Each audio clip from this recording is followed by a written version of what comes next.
આજનો વિડીયો છે આપણો કે સફળતા કોઈ ઉંમર પર આધાર કરતી નથી હોતી. બરાબર, તમે એવું કાંઈ નક્કી ના કરી લેવું કે 35 વર્ષ થઈ ગયા, 40 વર્ષ થઈ ગયા, કે 30 વર્ષ થઈ ગયા, કે 25 વર્ષ થઈ ગયા, કે એટલી ઉંમરે આપણને એટલી સફળતા મળવી એ જરૂરી નથી હોતી. રાઈટ, ઘણા એવા પણ વ્યક્તિઓ છે જેમને મોટી ઉંમરે સફળતા મળી હોય છે. સફળતા અને ઉંમર સાથે કોઈ લેવા દેવા હોતું નથી. બરાબર, આપણે વાત કરીએ તો નરેન્દ્ર મોદી હતા, તેમને 50 વર્ષ સુધી તમને ખબર છે કે તેમણે કેવી જિંદગી જીવ્યા છે. રાઈટ, સાધુ હતા, RSSમાં જોડાયા, ચા વેચીને 50 વર્ષે દેશના મુખ્યમંત્રી બન્યા આપણા ગુજરાત દેશ રાજ્યના. તો એવું નથી હોતું કે વ્યક્તિ 50 વર્ષ થાય તો પોલિટિક્સમાં ના જઈ શકે, કોઈ કાર્યક્ષેત્રમાં ના જઈ શકે. રાઈટ, KFCના ઓનર તર તમે જોઈ શકો છો તો કે 60+ ઉંમરે સફળ થયા છે. તો સફળતા અને ઉંમર સાથે કોઈ લેવા દેવા નથી હોતું. રાઈટ, ઇલોન મસ્કનું પણ તમે જોઈ શકો છો કે 35 વર્ષ પછી તે વિશ્વના સૌથી અબજોપતિની યાદીમાં તે સામેલ થયા છે. તો તમે મિલિયનર હોય કે બિલિયનર હોય, રાઈટ, કે તમે કોઈ પણ વ્યક્તિની કોઈ ઉંમર સાથે લેવા દેવા હોતું નથી. આપણી માનસિકતા હોય છે લોકોની કે આપણે એટલી ઉંમરે એટલું મેળવી ચૂકવું જોઈએ, પણ એવું કાંઈ હોતું નથી. રાઈટ, સફળતા એ વ્યક્તિના એના કામ, એના ડેડિકેશન, એના લક પર ડિપેન્ડ હોય છે, એના હાર્ડવર્ક પર ડિપેન્ડ હોય છે. એને એવું નથી હોતું કે આટલી ઉંમરમાં આટલી વ્યક્તિ ઉંમરે સફળતા મળી તો પછીના ટાઈમમાં મળશે, એવું નથી હોતું. રાઈટ, ઘણા વ્યક્તિ એવું પણ બને છે કે 50+ પછી સફળ થાય છે, અમુક 40 યર્સ પછી સફળ થાય છે. એ બધું ડિસાઇડેડ હોય છે. આપણે મહેનત કરવી આપણા હાથમાં છે, પણ રિઝલ્ટ હંમેશા ઉપરવાળાના હાથમાં હોય છે.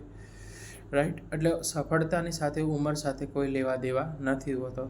રાઈટ, તમે જોઈ શકો છો કે સચિન તેંડુલકર 17 કે 16 વર્ષની ઉંમરથી ક્રિકેટ રમવાનું સ્ટાર્ટ કર્યું અને 39 વર્ષ સુધી તેમને ક્રિકેટ રમ્યા અને સૌથી વધારે રનનો રેકોર્ડ બનાવ્યો.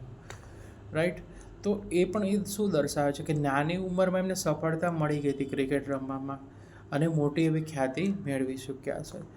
જ્યારે તમે ઓસ્ટ્રેલિયન ક્રિકેટર માઇક હસીને જોશો, જેમનું સિલેક્શન લેટ ઉંમરે થયું હતું. રાઈટ, 25 પછીમાં થયું હતું, પણ તો પણ તેમને સારો એવો રન રેકોર્ડ બનાવેલો છે. તો એવું નથી હોતું કે કોઈ પણ સેમ ફિલ્ડમાં કોઈ વ્યક્તિ હોય છે તો એક વધારે સફળ થયું છે, એક ઓછું સફળ થયું, એવું નથી હોતું. ઘણા એવા પણ વ્યક્તિઓ છે જે લાંબી ઉંમરે પણ સફળ થઈ ચૂક્યા છે. પણ સફળતા માટે એક જ વસ્તુ છે, discipline, consistency, daily work, daily કામ કરવું પડશે તમારે, એના માટે એફર્ટ્સ લગાવવા પડશે. બરાબર, એની ઉંમર સાથે કોઈ લેવા દેવા નથી હોતો. ઘણા લોકો થઈ ગયા કે મારે 30 થઈ ગયા, 35 થઈ ગયા, મારું કરિયર સેટ નથી થયું, મારો બિઝનેસ સેટ નથી થયો, હવે આગળ જતાં શું? તો ઓવરથિંકિંગ કરવાની જરૂર નથી. ઘણા એવા વ્યક્તિઓ છે જેમને 35, 40 અને 50 વર્ષે પણ સફળતા મેળવી ચૂક્યા છે. બરાબર, અને સફળતા એક દિવસમાં મળતી નથી, પણ એક દિવસ જરૂર મળે છે, જે તમારા હાર્ડવર્ક, તમારા ડેડિકેશન, તમારા એફર્ટ્સ, તમારા સેક્રિફાઈસના લીધે તમને સફળતા મળતી હોય છે. બરાબર, અને બીજું એક વસ્તુ કે જો તમે નિષ્ફળ થાવ છો તો એમાંથી પણ એક શીખ મળતી હોય છે કે જીવનમાં સફળ થવા માટે તમારે ભૂલ છે, એ મિસ્ટેક છે, રિપીટ કરવાની હોતી નથી હોતી. રાઈટ, તમે જો નિષ્ફળ થાવ છો તો એમાં પણ એક સફળતાની ચાવી હોય છે કે તમે કાંઈક ટ્રાય કર્યું છે, એમાં તમે નિષ્ફળ થયા છે. રાઈટ, ઇલોન મસ્ક પણ એવો વ્યક્તિ છે જે વિશ્વનો સૌથી મોટો અબજોપતિ છે, જે વિશ્વના નંબર 1માં તે સ્થાન મેળવે છે પૈસાદાર વ્યક્તિઓમાં.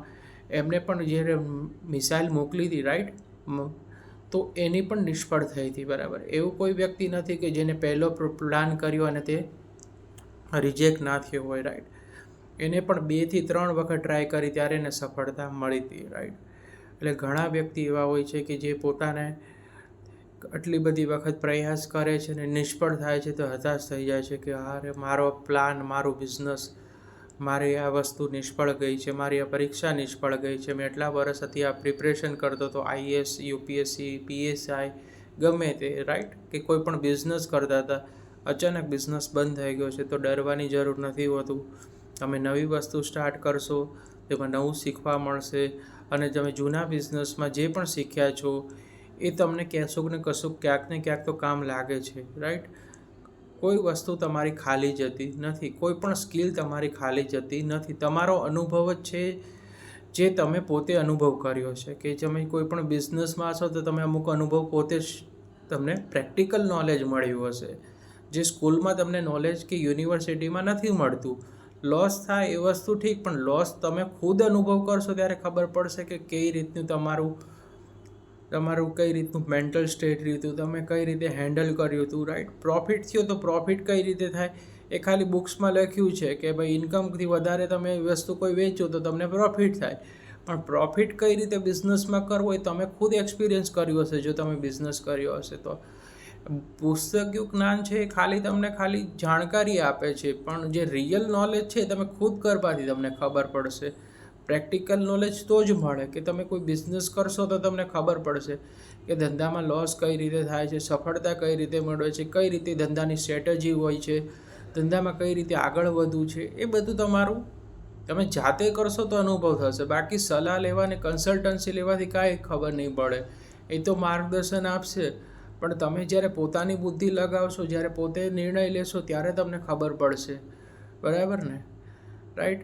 હવે કોઈ વ્યક્તિ ક્રિકેટ જ ના રમતો, ખાલી ક્રિકેટ જોવાથી ક્રિકેટ આવડતી નથી. બિઝનેસ પણ એવું છે, બિઝનેસ જોવાથી બિઝનેસ આવડતો નથી. બિઝનેસને કરવો પડે છે, એને પોતે ફીલ કરવો પડે છે, એના માટે કામ કરવું પડે છે, એના માટે પોતાની રાતોની ઊંઘ પણ હરામ કરવી પડે છે, અને તહેવારોમાં પણ એને કામ કરતું રહેવું પડે છે. એવું નથી હોતું કે તહેવારોમાં તે પોતાના તમારા પરિવાર સાથે એન્જોય આનંદ નથી કરી શકતો. જે પણ વ્યક્તિ મોટા વ્યક્તિઓ છે જેને મોટી સફળતા મેળવી છે, વર્ષો સુધી ઘરોથી દૂર રહ્યા છે, અથવા તે 15 18 કલાક પોતાના કામના સ્થળે વિતાવ્યા છે, બરાબર.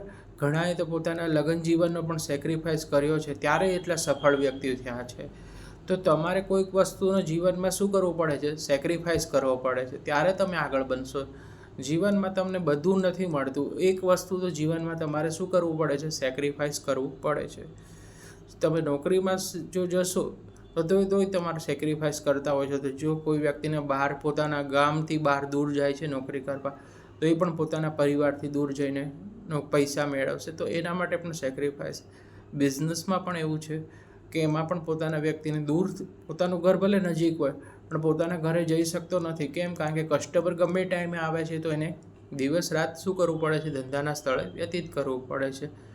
એટલે આવી રીતે તમે જોશો, સેક્રિફાઈસ કરવો પડે છે. અને ઉંમર સાથે કોઈ લેવા દેવા નથી. તમે 40 વર્ષે 50 વર્ષે કોઈ પણ બિઝનેસ સ્ટાર્ટ કરો છો, તમે 60 વર્ષે પણ રિટાયર થાય છો, તમારી પાસે પૈસો હોય તો તમે કોઈ પણ દુકાન કે કોઈ પણ બિઝનેસ સ્ટાર્ટ કરી શકો છો.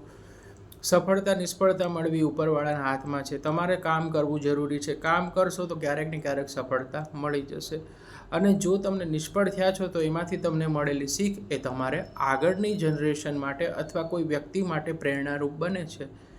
એટલે તમારે કોઈ દિવસ વિચારવાનું નહીં કે હું સફળ થઈશ કે નિષ્ફળ થઈશ, કારણ કે રિસ્ક તો બધામાં છે. નોકરીમાંય રિસ્ક છે, ધંધામાં પણ રિસ્ક છે, તમે ચાલો છો પણ તોય રિસ્ક છે, તમે સવારે ઉઠ્યા નહીં એનું પણ રિસ્ક છે, તમે ભણશો નહીં તો પણ રિસ્ક છે, ભણશો તો નોકરી ના મળે એનું પણ રિસ્ક છે. જીવનમાં હરેક પળ રિસ્ક છે, રાઈટ. તો રિસ્ક વગરનું જીવન કોઈનું હોતું નથી, રાઈટ. પણ એટલું ખરી કે તમે રિસ્ક છે એને સમજવું જરૂરી છે કે કઈ રીતનું રિસ્ક છે. અને સફળતા છે એ તો તમને મળશે જ તે, પણ તમારે એવું ના વિચારવું કે મારા આટલી એજ થઈ ગઈ છે, મારી એટલી ઉંમર થઈ ગઈ છે તો હું સફળ નથી થયો તો મારે શું કરવું, હું આગળ સફળ નહીં થાવ. એવું નથી હોતું. ઘણા 40-45 વર્ષે પણ ધંધામાં સફળ થાય છે, નોકરીવાળા કરતાં વધારે કમાતા હોય છે.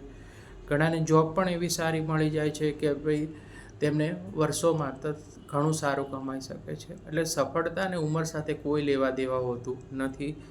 અને કોઈ પોતાની વાત પર ભરોસો રાખવો, વડીલોની સલાહ લેવી સારું છે, પણ કોઈ તમે નિષ્ફળ વ્યક્તિ સાથે પણ પોતાનો એનો અનુભવ લેજો. તમે જીવનમાં આગળ થવું હોય, સફળતાની સ્ટોરી વાંચવા સાથે તમે નિષ્ફળતા કઈ રીતે થાય છે ને એની પણ વસ્તુ વિચારજો. સફળ સ્ટોરી વાંચવાથી સફળતા નહીં મળે. નિષ્ફળ લોકોનો અનુભવ પણ ખૂબ જ જરૂરી હોય છે. લોકો સક્સેસ સ્ટોરી વાંચે છે પણ એ કેટલી વખત ફેલ થયો છે એ કોઈ દિવસ કોઈ નહીંથી લખેલું.